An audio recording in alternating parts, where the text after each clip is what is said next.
هانز فليك يعد قائمة من اللاعبين غير المرغوب فيهم في برشلونة. آخر لاعب في لائحته سيصدمك. الخليفي لا يمانع رحيله. باريس يأتي برشلونة صفقة ضخمة ويوافق على رحيل لاعبه الخرافي إلى الكامب نو. لامين يامال يثير قلق الجميع داخل برشلونة بسبب مخاوف من تكرار سيناريو ديونغ. خورخي مينديز يعرض الحارس الأخطبوط على هانز فليك فهو أفضل من تيرشتيغن وإنياكي بينيا. إلى التفاصيل.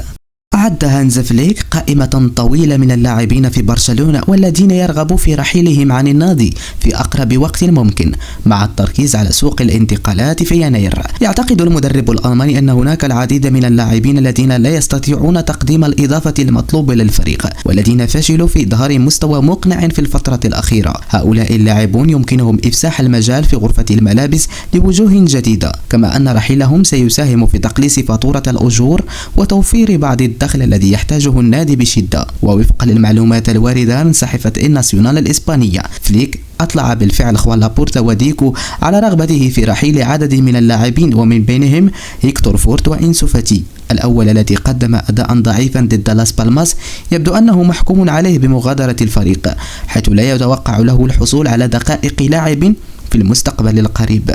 أما إنسو فاتي المهاجم الإسباني فلا يزال يواجه صعوبة في التغلب على الإصابات المتكررة والتي أثرت على مستواه. لم يقدم أي إضافة ملموسة للفريق ومستقبله أصبح غامضا، حيث يتوقع أن يكون أحد أول اللاعبين الذين سيرحلون في فترة الانتقالات المقبلة. كما أن جيرارد مارتين يعتبر أحد اللاعبين الذين يسعى النادي للتخلص منهم في أقرب وقت. الإدارة الرياضية تسعى أيضا لجلب ظهير أيسر جديد يمكنه منافسة أليخاندرو باردي في هذا المركز. وتستمر القائمة مع إيريك غارسيا والذي كان قريبا من مغادرة برشلونة في الصيف الماضي، لكنه بقي في الفريق بسبب أزمة الإصابات التي أصابت الدفاع. لكن بعد خطئه ضد ليغانيس ومع تعافي رونالد أراخو وقرب عودة إندرياس كريستنسن، أصبح من الصعب عليه الحصول على دقائق لاعب تحت إشراف فليك. يأمل النادي في التخلص منه وتحقيق تعويض مالي قد يتجاوز 10 ملايين يورو. ومن بين اللاعبين الذين يتوقع أن يرحلوا أيضا وهو بابلو توري، رغم أنه أظهر بعد اللمحات الواعدة بتسجيل 3 أهداف إلا أن فليك لم يكن مقتنعا بما يكفي بمستوى اللاعب للإبقاء عليه في الفريق. تبدو عملية التطهير التي يسعى إليها فليك لتنفيذها في برشلونة عميقة وشاملة، ويتوقع أن تستمر التغييرات في الصيف المقبل، حيث من المحتمل أن يشهد الفريق مغادرة بعض اللاعبين الآخرين مثل فرينكي ديونغ وفيران توريز. إدارة برشلونة تأمل في أن تتم هذه التغييرات بسلاسة، على الرغم من أن العثور على مشتري لبعض اللاعبين سيكون أمرا صعبا، خاصة في حالة إنسو فاتي والذي سيكون من الصعب إيجاد ناد يوافق على شروط التعاقد معه. قررت إدارة باريس سان جيرمان الفرنسي برئاسة ناصر الخليفي بيع أحد نجوم الفريق الأول بالنادي الباريزي في فترة الانتقالات الصيفية المقبلة، ويسعى الفريق الكتالوني إلى تعزيز صفوفه بالتعاقد مع لاعبين بجودة عالية لمساعدة الفريق على العودة إلى منصات التتويج بعد غياب في الفترة الأخيرة. وأفادت التقارير الصحفية بأن باريس سان جيرمان لا يمانع رحيل تشافي سيمون في الصيف المقبل لأي نادي يرغب في التعاقد معه. ووفقا للصحفي ديفيد أورنستاين، يعد نادي برشلونة أحد الخيارات المحتملة كوجهة مقبلة للنجم الهولندي تشافي سيمون لاعب خط وسط لايبزيغ المعار من PSG. وأوضح الصحفي أن باريس سان جيرمان أبدى استعداده لبيع اللاعب مع توقع انتقاله إلى أحد الدوريين الإسباني أو الإنجليزي. ويترقب عدد من الأندية الكبرى من بينها أرسنال، برشلونة، ليفربول ومانشستر يونايتد موقف سيمونز مع النادي الباريزي لتحديد خطوته المقبلة. الجدير بالذكر أن سيمونز شارك في 23 مباراة مع لايبزيغ ومنتخب هولندا خلال الموسم الحالي، تمكن من تسجيل 5 أهداف وصنع 5 آخرين بإجمالي تقييم 7.17. يثير لامين يامال نجم برشلونة مخاوف كبيرة داخل أروقة النادي الكتالوني بعد الإصابة الأخيرة التي تعرض لها.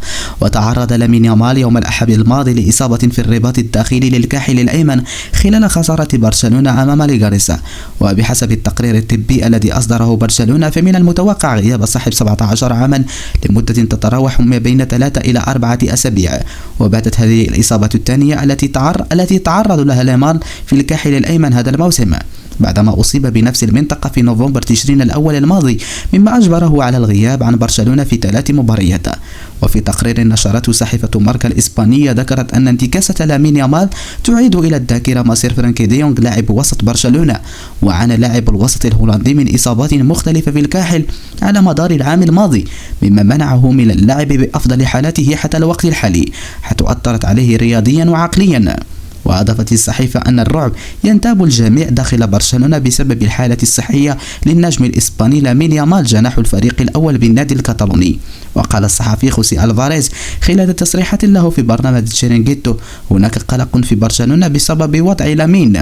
وأضاف الصحفي: اللاعب يعاني من إصابة متلازمة، هذا يذكرنا بنفس الإصابة التي يعاني منها فرانكي دي يونغ. وأشار الصحفي إلى أن برشلونة أو المشكلة الكبرى أن النماذج كانت موجودة أمام إدارة برشلونة في السنوات الماضية مثل أنسو فاتي وغافي تم حرقهم، وبالتالي توالت عليهم الإصابات. لا يتوقف سوق الانتقالات بالنسبة للوكيل الشهير خورخي مينديز، وهذه المرة طرح اسما مثيرا للجدل على طاولة نادي برشلونة: ديوغو كوستا، حارس مرمى بورتو الحالي والذي يعتبر من أفضل الحراس الشباب في أوروبا. مينديز الذي يثق تماما بقدرات الحارس البرتغالي يرى أن كوستا يمثل التعزيز المثالي لفريق مثل برشلونة، وقد عرض هذا الاقتراح على المدير الرياضي للنادي ديكو، لكن الأمور لا تبدو بهذه البساطة في الوقت الحالي. لا ينوي برشلونة التعاقد مع حارس مرمى في المستقبل القريب، على الرغم من أن ديوغو كوستا يعتبر من أبرز الحراس الشباب في الوقت الحالي بفضل ردود أفعاله السريعة، مهارته الممتازة بالقدم، وقدرته الكبيرة على التصدي لركلات الجزاء. إلى أن النادي الكتالوني يثق في خياراته الحالية إناكي بينيا والمخضرم مارك أندري تير شتيغن.